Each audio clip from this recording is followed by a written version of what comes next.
हर खबर सबसे पहले स्वागत है आपका अपने चैनल पर। दिन की बड़ी खबर हम बताएंगे शाम के 7:30 पर। देश और विदेश की, कुछ खेल की और व्यापार की। तो चलिए शुरू करते हैं। समाचार रेडियो की तरह रहेगा। तमिलनाडु में इस साल 234 विधानसभा सीटों पर चुनाव होने हैं। इसके लेकर सियासी माहौल पहले से कहीं ज़्यादा गर्म है। इसी बीच शुक्रवार को प्रधानमंत्री नरेंद्र मोदी ने तमिलनाडु के चेंगलपट्टू पहुंचकर सियासी बिगुल फूंका। साथ ही एक विशाल जनसभा को संबोधित किया। इस दौरान उन्होंने सबसे पहले नेताजी सुभाष चंद्र बोस को श्रद्धांजलि दी और पूरे देश में मनाए जाने वाले पराक्रम दिवस का महत्व याद दिलाया। इसके बाद पीएम मोदी ने सत्तारूढ़ डीएमके की सरकार पर तीखा हमला करते हुए कहा कि जनता बदलाव चाहती है और राज्य में भाजपा और एनडीए की डबल इंजन सरकार आने वाली है। उन्होंने कहा कि तमिलनाडु के कई वीर स्वतंत्रता सेनानियों ने नेताजी के साथ मिलकर आज़ादी की लड़ाई लड़ी थी। प्रधानमंत्री ने कहा, वीरता और देशभक्ति तमिलनाडु के लोगों के दिल में बसी हुई है और उन्होंने इस पावन धरती से नेताजी को श्रद्धांजलि अर्पित करता हूँ। पीएम ने तमिलनाडु में फूंका सियासी बिगुल। प्रधानमंत्री मोदी ने तिरुवनंतपुरम नगर निगम में भाजपा की ऐतिहासिक जीत को सुशासन और भ्रष्टाचार मुक्त केरल के दिशा में ऐतिहासिक कदम बताया। उन्होंने एलडीएफ और यूडीएफ पर दशकों तक शहर की उपेक्षा और कुप्रबंधन का आरोप लगाया और बदलाव का भरोसा दिलाया।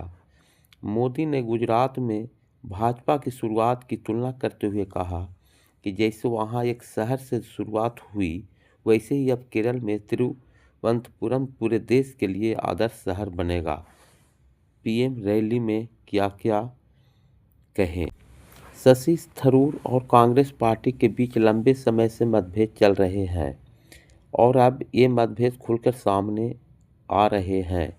केरल में इस साल विधानसभा चुनाव है और शशि थरूर चुनावी परिदृश्य से गायब हैं। वे पार्टी को बैठकों में शामिल नहीं हो रहे हैं। अब कांग्रेस नेता संदीप दीक्षित ने भी कह दिया कि उनके बैठकों में शामिल न होने या न होने से कोई फर्क नहीं पड़ता।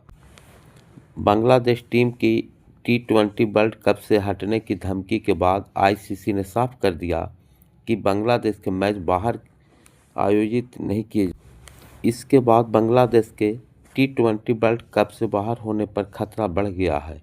सांसद प्रियंका चतुर्वेदी ने आरोप लगाया है कि भारत को बांग्लादेश के साथ पाकिस्तान के साथ भी खेलने से इनकार कर देना चाहिए। आज 23 जनवरी 2026 को माघ के शुक्ल पक्ष की पंचमी है। प्रधानमंत्री नरेंद्र मोदी आज केरल और तमिलनाडु के दौरे पर रहेंगे। वहीं कांग्रेस नेता राहुल गांधी अयोध्या जा सकते हैं। माघ माह के शुक्ल पक्ष की पंचमी को बसंत पंचमी भी कहते हैं। इस पर प्रयागराज में चल रहे माघ मेले में 2 करोड़ से ज़्यादा श्रद्धालुओं की आस्था के डुबकी लगाने का अनुमान है। मेला प्रशासन ने बसंत पंचमी 23 जनवरी से अचला सप्तमी 25 जनवरी तक 3 करोड़ 50 लाख अधिक श्रद्धालुओं को गंगा, जमुना, सरस्वती के पावन संगम समेत विभिन्न घाटों पर स्नान करने का अनुमान लगाया है। इसके साथ ही देश भर में इस वर्ष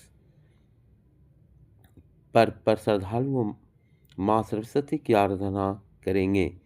यह दिन विद्यार्थियों के लिए शुभ माना जाता है क्योंकि इस दिन माँ सरस्वती से ज्ञान, बुद्धि और विद्या की प्राप्ति के लिए प्रार्थना की जाती है। ये त्यौहार शरद ऋतु के समापन तथा बसंत ऋतु के आगमन का सूचक है। जापान के प्रधानमंत्री सनाए तकाइची ने शुक्रवार को संसद के निचले सदन को भंग कर दिया, जिससे देश में 8 फरवरी को मध्यावधि चुनाव का रास्ता साफ हो गया है। तकाइची ने यह फैसला केवल 3 महीने के कार्यकाल के बाद लिया है।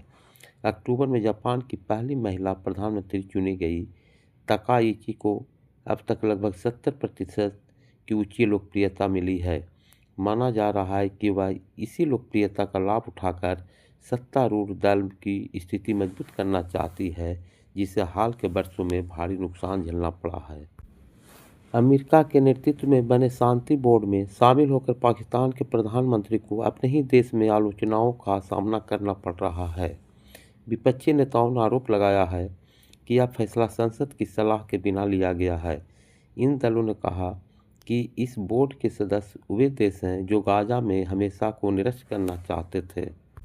दावोस में विश्व आर्थिक सम्मेलन के दौरान कनाडा के पीएम मार्क कार्नी के भाषण की पूरी दुनिया में चर्चा है, जिसमें उन्होंने हमें अमेरिका के प्रभुत्व के खत्म होने की भविष्यवाणी की। अब ऐसा लगता है कि अमेरिकी राष्ट्रपति डोनाल्ड ट्रंप इस भाषण को लेकर कार्नी से नाराज हो गए हैं। दरअसल अमेरिका ने कनाडा से बोर्ड ऑफ पीस में शामिल होने का आमंत्रण वापस ले लिया है। ट्रंप ने सोशल मीडिया पर साझा एक पोस्ट में इसकी जानकारी दी। हालांकि ये नहीं पता चला है कि ट्रंप ने कनाडा से आमंत्रण वापस क्यों लिया। माना जा रहा है कि दावोस में कार्नी द्वारा दिए गए भाषण से नाराज होकर ट्रंप ने यह कदम उठाया है। ब्राज़ील के राष्ट्रपति लुइज इनासियो लूला दा सिल्वा ने गुरुवार को कहा कि प्रधानमंत्री नरेंद्र मोदी के साथ फोन पर हुई बातचीत में दोनों नेताओं ने आगामी ब्राज़ील भारत के बिजनेस फोरम के महत्व पर जोर दिया। यह फोरम लूला के भारत के राजकीय दौरे के दौरान आयोजित होगा और इसी अवसर पर नई दिल्ली में एपेक्स ब्राज़ील कार्यालय का उद्घाटन भी किया जाएगा।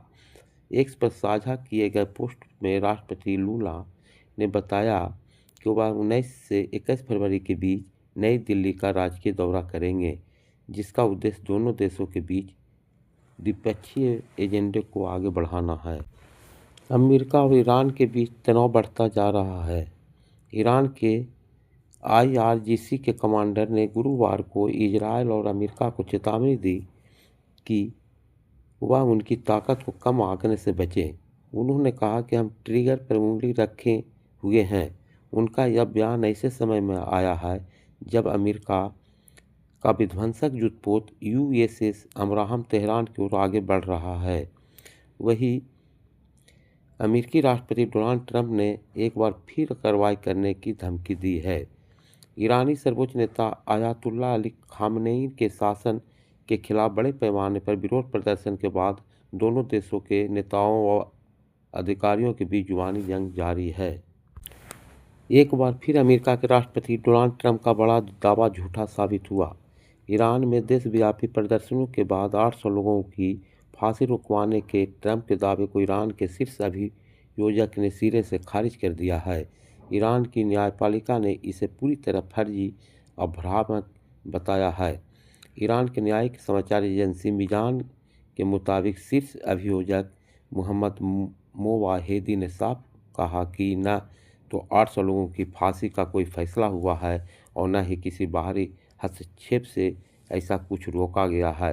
उन्होंने कहा ट्रंप के बयान पूरी तरह झूठा है और इसका हकीकत से कोई लेना देना नहीं है।